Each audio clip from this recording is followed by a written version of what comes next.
இந்த தாந்திரிகம் மாந்திரிகம் பண்ற கோவில்கள்ல மிக முக்கியமான கோவில் அப்படின்னா கவுஹாத்தில இருக்கக்கூடிய அன்னை காமாட்சி. மந்திரங்களும் தந்திரங்களும் நிறைந்தது இந்த கோவில். அம்புபாச்சி மேளா மட்டும்தான் இங்க விசேஷமா? எல்லார் வீட்லயும் வச்சு வணங்கக்கூடிய தேவி மானசா தேவி. தன்னுடைய தலையையே வெட்டி தன்னுடைய ரத்தத்தை தன்னோட தலையே குடிக்கும்.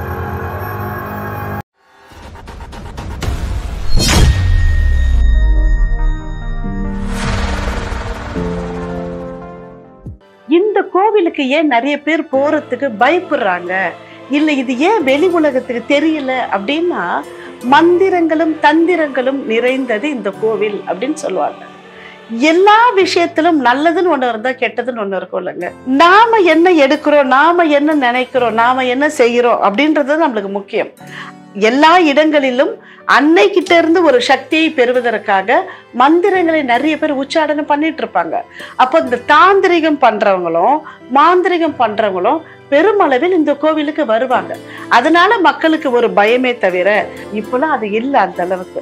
இந்த தாந்திரிகம் மாந்திரிகம் பண்ற கோவில்கள்ல மிக முக்கியமான கோவில் அப்படின்னா கவுஹாத்தில இருக்கக்கூடிய அன்னை காமாட்சி தேவியின் கோவில் தான். இங்க சாப்பாடு எல்லாம் நம்மளுக்கு எப்படி கிடைக்கும் அப்படின்னா, கோவிலுக்கு பக்கத்துல அன்னதான கூடம் இருக்கும், அங்க சாப்பாடு இருக்கும். இல்லைன்னா நம்மளுக்கு சைவ உணவு எல்லா நேரமும் அங்க கிடைக்கும். இப்ப நிறைய கடைகள்லாம் இருக்கு. எப்படி நம்ம திருப்பதிக்கு போனா திருப்பதி மலை மேல போறோம், மலை மேல போகும்போது அங்க கடைகள் இருக்கு, தங்கறதுக்கு இடம் இருக்கு. அதே போல இங்கேயும் நிலாச்சல் மலை மேலையும் நீல பர்வதம்னு சொல்லுவாங்க, இங்கேயும் நிறைய கடைகளும் தங்கறதுக்கான வசதிகளும் இருக்கு. அம்புபாச்சி மேளா மட்டும்தான் இங்க விசேஷமா அப்படின்னு சொன்னா, அம்புபாச்சி மேளா தான் மிகவும் முக்கியமான ஒரு பண்டிகை, ஒரு விழா. 3 நாட்கள் நடக்கக்கூடிய அன்னைக்கு மாதவிலக்கு வரக்கூடிய அந்த 3 நாட்களுக்கு அம்புபாச்சி மேளான்னு பேர் இல்லையா, அதுதான் ரொம்ப விசேஷம் இங்க. அதை தவிர இன்னொரு ஒரு விழா நடக்குங்க, அது ஆகஸ்ட் மாதம் நடக்கும். அதுக்கு தியோதானி ஃபெஸ்டிவல் அப்படின்னு சொல்லுவாங்க. மானசா தேவிக்கான பூஜை அப்படின்னு சொல்லுவாங்க. மானசா தேவி யாரு அப்படின்னா, சிவனின் கழுத்தில் இருக்கக்கூடிய வாசிகி நாகத்தின் சகோதரி. ஏன்னா நிறைய இடங்கள்ல மானசா தேவிக்குன்னு கோவில்கள் இருக்கும். இப்ப இந்த மானசா தேவி பூஜை அப்படின்றது ஆகஸ்ட் மாதமும் 3 நாள் நடக்குங்க. நம்ம ஊர்ல விநாயகர் சதுர்த்தி செய்யறோம் இல்லையா, எவ்வளவு விசேஷம். கணபதி பூஜைன்னு சொல்லிட்டு மகாராஷ்டிரா கர்நாடகாலாம் ரொம்ப விசேஷம் இல்லையா. நம்ம எல்லார் வீட்லயும் விநாயகரை வாங்குவோம், வச்சு பூஜை பண்ணுவோம், திரும்ப எடுத்துன்னு போய் கடல்லையோ இல்ல பக்கத்துல இருக்கிற குளத்துலயோ ஆற்றங்கரையிலயோ கரைக்கிறோம். அதே மாதிரி அங்க மிகப்பெரிய பாம்புகளை நாகங்களை சிலையாக செய்வாங்க ஒவ்வொரு வீட்லயும். எப்படி விநாயகர் சதுர்த்தி அன்னைக்கு நம்ம பார்க்குற இடம் முழுக்க விநாயகர் சிலைகளா தெரியுதோ, கடைகள்ல விநாயகரா விற்கிறாங்களோ, ஊர்வலம் விநாயகர் ஊர்வலமா போயிட்டு இருக்கோ, அதே மாதிரி கவுஹாத்தி முழுக்க எங்க பார்த்தாலும் உங்களுக்கு பாம்பு சிலைகளாவே தெரியும். ஏன்னா எல்லார் வீட்லயும் வச்சு வணங்கக்கூடிய தேவி மானசா தேவி. அன்னைக்கு அந்த பாம்பை இவங்க பழச வச்சிருக்கிறாங்க அப்படின்னா, அதை எடுத்துட்டு வந்து ஒரு பிரம்மபுத்திரா நதிக்கரையோரமோ இல்ல ரோட்ல எங்கேயாவது அந்த தேவியை வச்சுட்டு புதுசா ஒரு நாக சிலையை வச்சு வணங்குறது ரொம்ப விசேஷம். அந்த ஊரே அப்படிதான் இருக்கும். அப்ப இங்க காமாட்சியா கோவில்ல இந்த தியோதானி விழா ரொம்ப ரொம்ப விசேஷமா இருக்கும். ஒவ்வொரு நாளும், அதுவும் 2வது நாள் மாலை 6 மணிக்கு நடக்கக்கூடிய ஆரம்பிப்பாங்க சாயந்தரம். அது இருக்க இருக்க இருக்க ரொம்ப உக்ரமாயிரும். அந்த தேவியின் பூஜையை பார்க்கறதுனால நமக்கு என்ன அப்படின்னா, தடைப்பட்ட திருமணம் நடக்கும் அப்படின்னு சொல்லுவாங்க. ஏன்னா நிறைய பேருக்கு இப்ப கல்யாணம் ஆகலன்னு வச்சுக்கோங்களேன், நமக்கு ஜோதிடர் என்ன சொல்லுவாங்க, நாகதோஷம் இருக்கு, நீங்க போய் பாம்பு புத்துக்கு பால் ஊத்துங்க, இல்லைன்னா நாகத்தை வந்து கல்லுல செஞ்சு ஏதாவது கோவில்ல வச்சு வணங்குங்க, நாகதோஷம் அப்படின்லாம் சொல்லிடுவாங்க இல்லையா, சர்பசாந்தி போய் செய்யுங்க அப்படின்னு சொல்லிட்டு.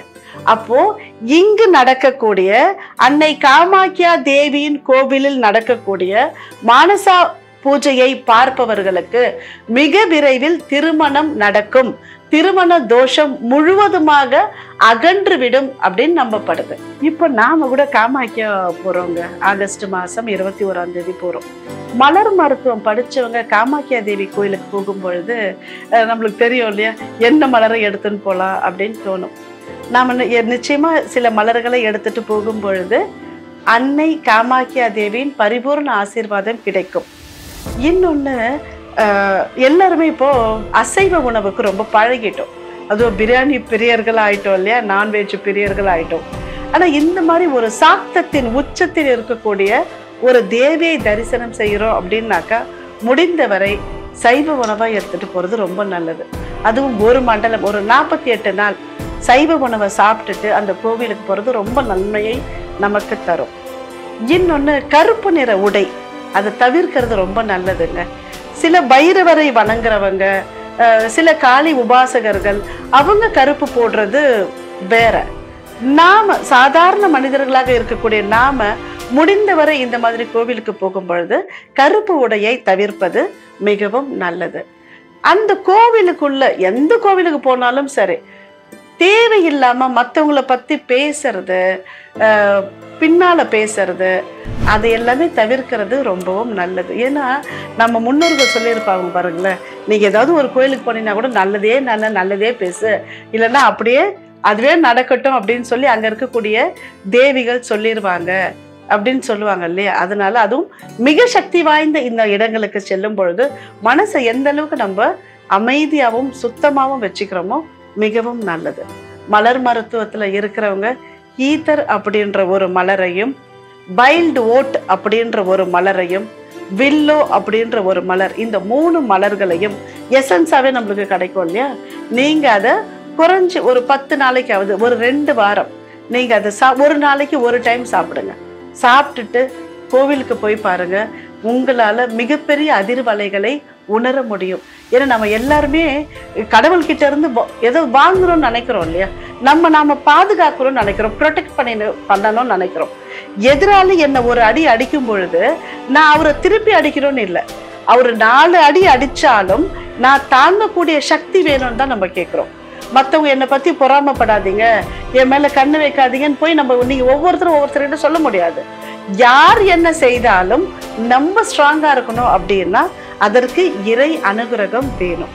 இந்த மாதிரி கோவில்களுக்கு போகும்பொழுது குறிப்பிட்ட சில மலர்களை எடுத்துட்டு போறோம் அப்படின்னா ஏற்கனவே அந்த இடத்துல பாசிட்டிவ் அதிர்வலைகள் ரொம்ப இருக்கும்.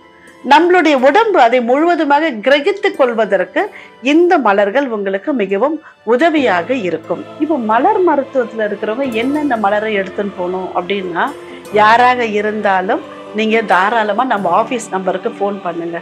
எந்த மலரை எடுத்துட்டு போறீங்க, என்ன பிரச்சனைக்காக போறீங்க, உடனே இதுக்கு கன்சல்டேஷனுக்கு பே பண்ணணுமா அப்படின்லாம் வேண்டாம். நீங்க காமாக்கியா போறவங்க, எனக்கு குழந்தை இல்லைன்றதுக்காக நான் போறேன், திருமணத்திற்காக நான் போறேன், இல்லை நிறைய பேருடைய பொறாமைக்காக நான் போறேன் அப்படின்னா நீங்க நம்மளுடைய அலுவலகத்திற்கு, பரம்பரை பொக்கிஷம் அலுவலகத்திற்கு இங்க கீழே இருக்கிற நம்பருக்கு நீங்க ஃபோன் பண்ணுங்க.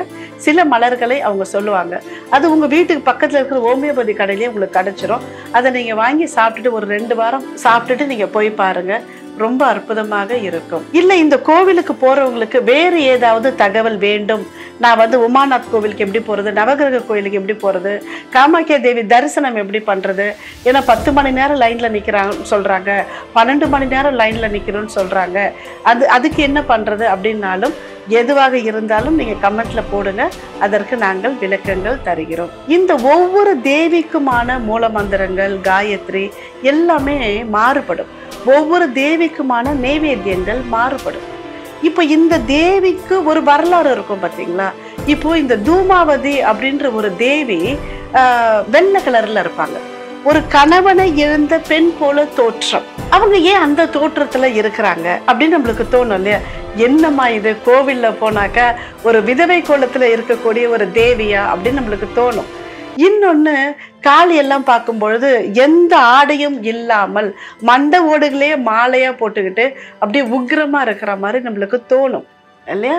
அப்ப இந்த தேவி ஏன் காளி இப்படி இருக்கா, ஏன் தூமாவதி இப்படி இருக்காங்க, ஏன் பைரவி இப்படி இருக்காங்க?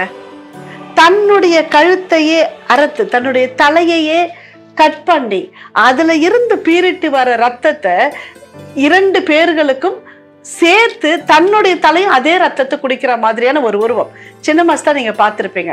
தன்னுடைய தலையையே வெட்டி தன்னுடைய ரத்தத்தை தன்னோட தலையே குடிக்கும். இன்னும் 2 தலைகள் வந்து இந்த கழுத்துல இருந்து வர ரத்தத்தை குடிக்கக்கூடிய ஒரு உருவம். இதெல்லாம் ரொம்ப பயங்கரமா இருக்கு அப்படின்னா சொல்லுவாங்கல்ல, கோபம் இருக்கிற இடத்துலதான் குணம் இருக்கும் அப்படி சொல்லுவாங்கல்ல. இந்த ஒவ்வொரு தேவிக்கும் அற்புதமான ஒரு கதை இருக்குங்க. இந்த தேவிய தூமாவதி எப்படி தோன்றுனாங்க, நமக்கு என்னெல்லாம் இவங்க கொடுப்பாங்க அப்படின்றத விளக்கமாக நம்ம பார்க்கலாம். உங்கள யாருக்காவது ஒரு குறிப்பிட்ட தேவி மாதங்கி பற்றியோ கமலாத்மிகா பற்றியோ திரிபுர சுந்தரி பற்றியோ உங்களுக்கு தெரியணும் அப்படின்னா கமெண்ட் பண்ணுங்க. அந்த தேவிகளுக்கான நம்மளுடைய புராணத்தில் சொல்லக்கூடிய அற்புதமான கதைகளை நம்ம பார்க்கலாம். பிரம்மபுத்திராவுக்கு நடுவுல உமாநாத் கோவில் சொல்லியிருந்தோம் இல்லையா, அந்த கோவிலுக்கு எப்படி கடலுக்கு நடுவுல எப்படி போறது அப்படின்னா கப்பல் இருக்குங்க. அரசாங்கமே நடத்தக்கூடிய கப்பல் இருக்கும். காலையில 9 மணில இருந்து அந்த கப்பல் இருக்கும். போய் வர்றதுக்கு ஒரு 40 ரூபாய் சார்ஜ் பண்ணுவாங்க. நீங்க கொஞ்சம் முன்னால போயிட்டு நம்ம லைன்ல நிக்கணும். ஃபெர்ரி மாதிரி இருந்துச்சு. இப்போ வந்து நீர் மட்டம் கொஞ்சம் அதிகரிச்சு இருக்கிறதுனால ஃபெர்ரி மாதிரி சின்ன போட்டெல்லாம் இப்போ இல்லை. கப்பல் மட்டும்தான் போகுது. நீங்க உங்களை கொண்டு போய் அங்க விட்டுருவாங்க. நாம சாமியை பார்த்துட்டு ஒரு 2 மணி நேரம் ஆகும். நாம லைன்ல நின்று சாமியை பார்த்துட்டு திரும்ப வந்து கப்பல்ல ஏறி இந்த சைடு நம்ம ரோடுக்கு வந்துருவோம். மிக அதிகமா எப்பயாவது பிரம்மபுத்திரால தண்ணி இருந்துச்சு. இதே போன அம்புவாச்சி மேளாவுக்கெல்லாம் வந்து பிரம்மபுத்திரால வாட்டர் லெவல் ரொம்ப ஜாஸ்தி ஆயிருச்சுன்னு சொல்லிட்டு உமாநாத் கோவிலுக்கு போக முடியல.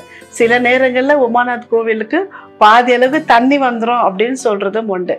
இப்போ உமாநாத் கோவிலுக்கு பாதை இருக்கு. பாதைனா கப்பல் போயிட்டு இருக்கு. போறவங்க அந்த பீகாக் ஐலாண்ட்ல இருக்கக்கூடிய அந்த சிவபெருமானையும் பைரவரையும் வணங்கி விட்டு வருவது ரொம்பவும் விசேஷம்.